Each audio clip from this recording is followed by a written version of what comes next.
is a very interesting idea. I think it'll be really cool to find out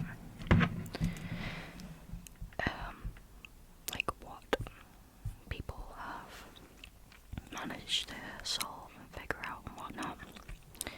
But yeah, let's just get straight into the video. Before we get started, really quickly, channel memberships are open for 99p a month, one extra video a week, custom emojis, badges, stuff like that. I do custom videos on Fiverr and Buy Me a Coffee. All linked in the description and in my channel bio. Currently I'm doing 20% off for the entirety of October. And also I'm on a new platform for ASMR called Tinglebay. It was called Lushify originally, and a lot of you may notice that, but they have now changed their name to Tinglebay. Again, links will be in the description and stuff like that. It's in very early alpha access, but yeah, a lot of features to be added, and I think it will be a really good place for ASMR viewers and ASMR creators alike to build a community, because it's just gonna be for ASMR. But yeah, let's start. Okay, so I am reading from a website called Wikiversity. I'll link it in the description, so I hope that everything on here is true. This is a list of conspiracy theories that later were proven to be true. Okay, so the first one is the Tuskegee syphilis experiment. Government medical cover-up. For decades, rumors circulated that the US government was secretly experimenting on African American men with syphilis,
1971, those suspicions were vindicated when activists stole files from an FBI office, exposing COINTELPRO counterintelligence program.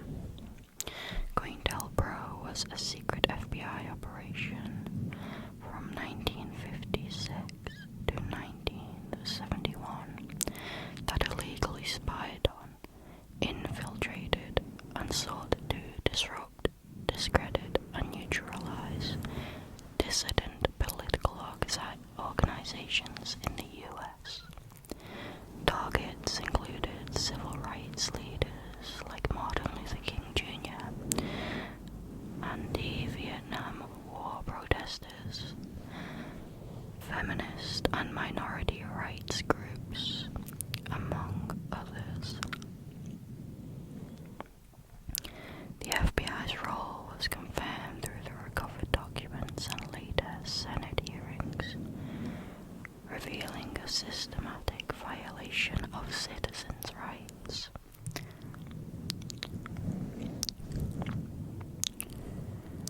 What had been dismissed as paranoia about government surveillance turned out to be a documented conspiracy against American activists.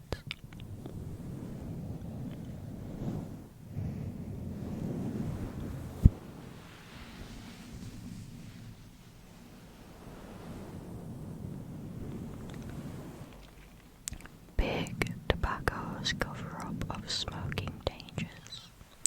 Corporate conspiracy. For decades, tobacco companies insisted smoking didn't cause cancer or addiction, and those who accused them of a cover-up were often brushed off as alarmists. However, internal industry documents released in the 1990s proved that Big Tobacco knew the truth all along. As early as the 1950s, cigarette makers' own research showed links to cancer and the addictiveness of nicotine, yet they collectively conspired to hide those facts and publicly deny them.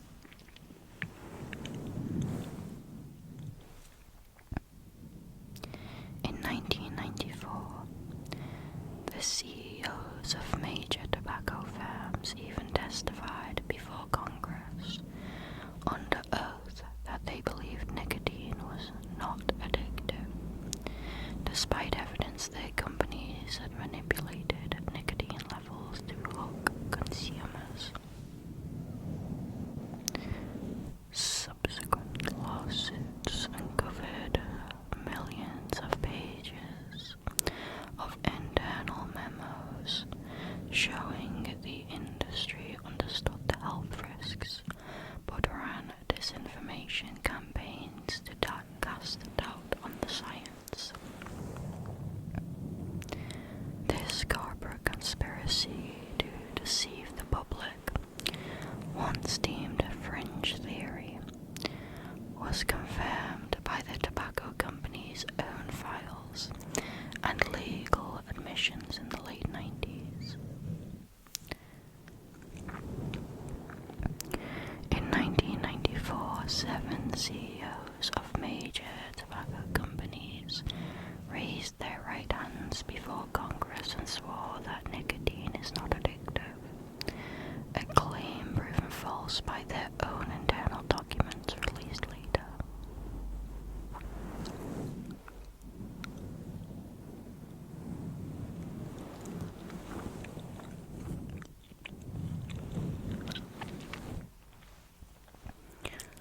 Operation Northwoods, military false flag plot.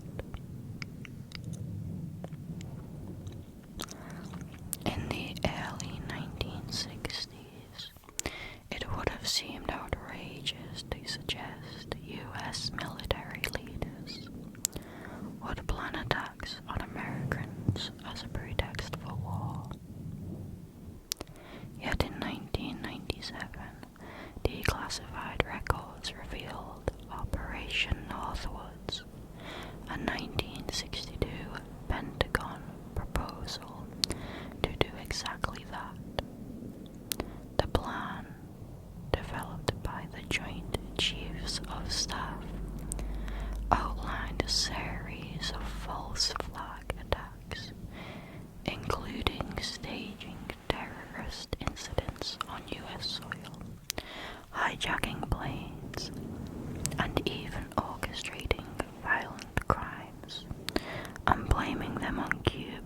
justify an invasion. Top generals formally presented this plan, titled Justification for U.S. Military Intervention in Cuba, to the Secretary of Defense in 1962. President Kennedy ultimately rejected Operation Northwoods, so it was never executed.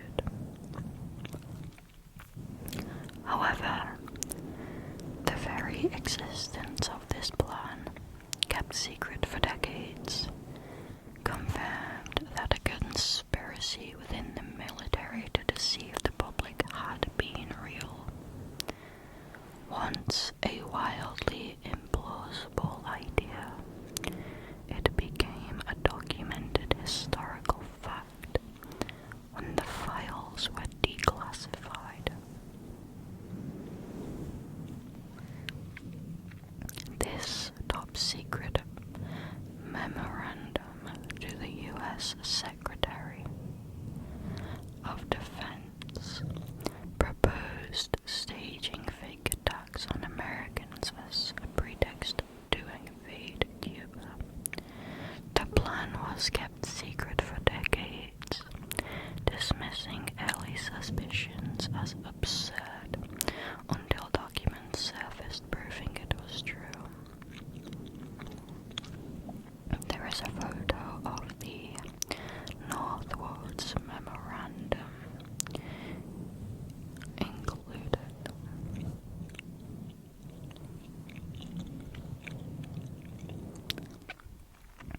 NSA mass surveillance, warrantless spying program. The notion that U.S. intelligence agencies were vacuuming up data on millions of Americans was long relegated to tinfoil hat territory until 2013. That year, NSA contractor Edward Snowden leaked classified documents revealing a vast NSA mass surveillance operation. The leaks proved that the government, often in partnership with telecom and tech companies, had been secretly collecting phone records, emails, and internet communications on an unprecedented scale. Prior to this, officials had publicly denied such dragnet spying. In fact, Intelligence Chief James Clapper had told Congress that the NSA was not wittingly collecting data on Americans, a statement proven false by Snowden's evidence. Programs like PRISM and the bulk telephone metadata collection, once dismissed as paranoid fantasies, were confirmed by internal NSA files and subsequently ruled illegal by courts. As security expert Bruce Schneier noted after the revelations, every time there is an allegation against the NSA, no matter how outlandish it turns out to be true. What sounded like a conspiracy theory of government spying on its own citizens was undeniably validated by hard evidence.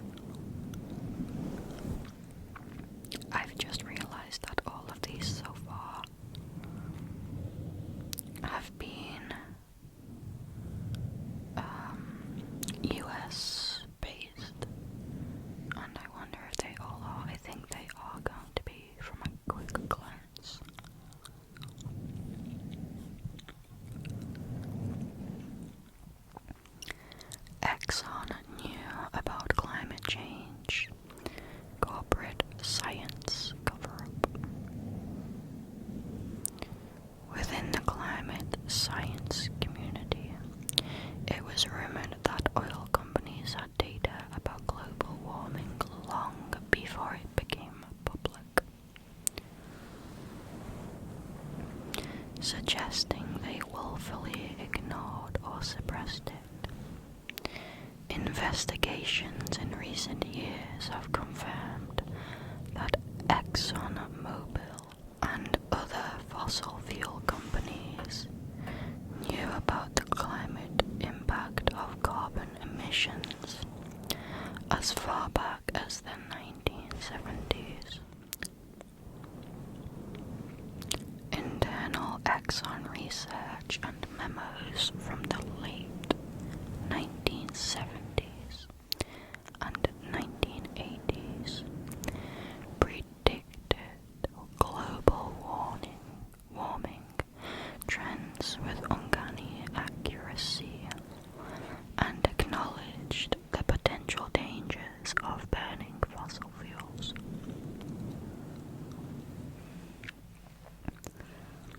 Despite this knowledge, Exxon and others spent subsequent decades publicly casting doubt on climate science and downplaying the risk. In 2015, journalists and researchers uncovered a trove of company documents and papers showing what Exxon scientists had told executives, that continued carbon dioxide emissions would raise global temperatures and pose severe risks.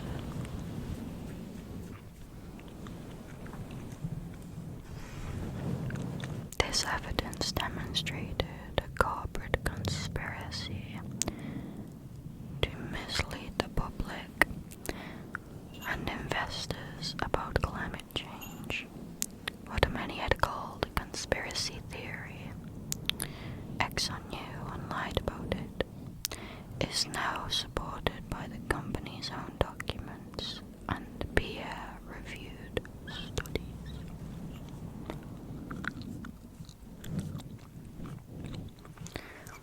Catholic Church sex abuse cover-up, institutional conspiracy.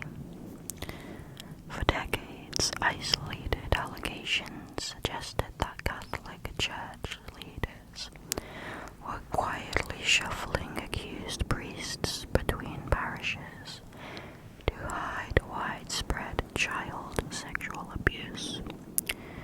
These claims were often met with denial or seen as anti-Catholic smears. However, extensive investigations have proven that there was indeed a systematic cover-up. From the mid-20th century through the 2000s, church hierarchy, all the way up to the Vatican, routinely suppressed abuse reports, protected predator priests, and silenced victims to avoid scandal. A Pennsylvania grand jury in 2018, for example, documented over 1,000 cases of child abuse by 300 plus priests and concluded that senior church officials knew about the abuse but routinely covered it up in a conspiracy spanning decades.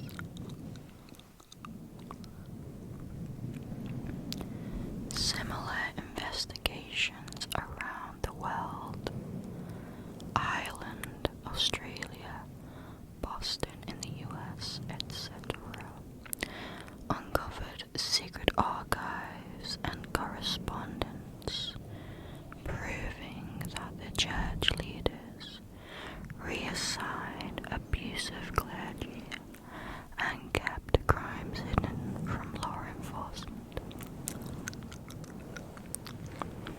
What many whistleblowers and victims long claimed,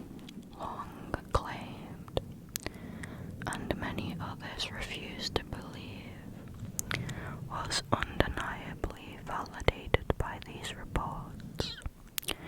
The church engaged in a long-term conspiracy to conceal the abuse cases.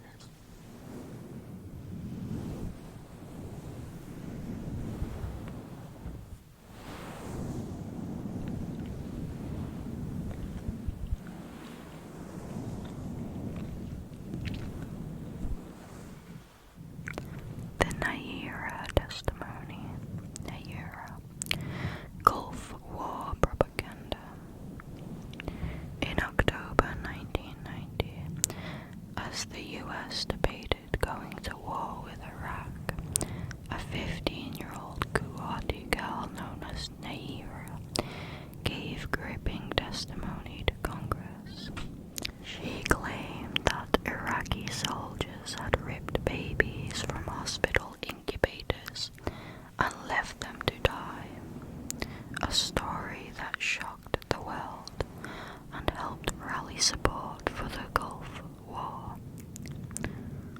Some skeptics at the time whispered that the tale seemed suspiciously effective war propaganda, but such doubts were dismissed as cynicism or conspiracy thinking.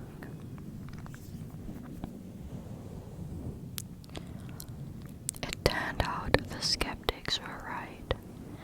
Naira's story was a fabricated hoax, orchestrated as part of a public relations campaign. In 1992, it was revealed that Naira was actually the daughter of the Kuwaiti ambassador to the US, not a volunteer nurse, and her testimony had been arranged by a PR firm, Hill and Knowlton, hired by Kuwait's government in exile. I think I was saying the place wrong. I think I was saying Kuwaiti. I think it's Kuwaiti. I missed an I. She had never witnessed the alleged atrocities. The entire incubator babies narrative was invented to influence public opinion. This revelation, confirmed by journalists and human rights investigations, proved that what was sold as eyewitness testimony was in fact a conspiracy to deceive the public. The incident has since become a classic example of wartime disinformation, validating those who initially doubted the story. Each of the above cases shows how a claim widely dismissed as a conspiracy theory can later be proven true.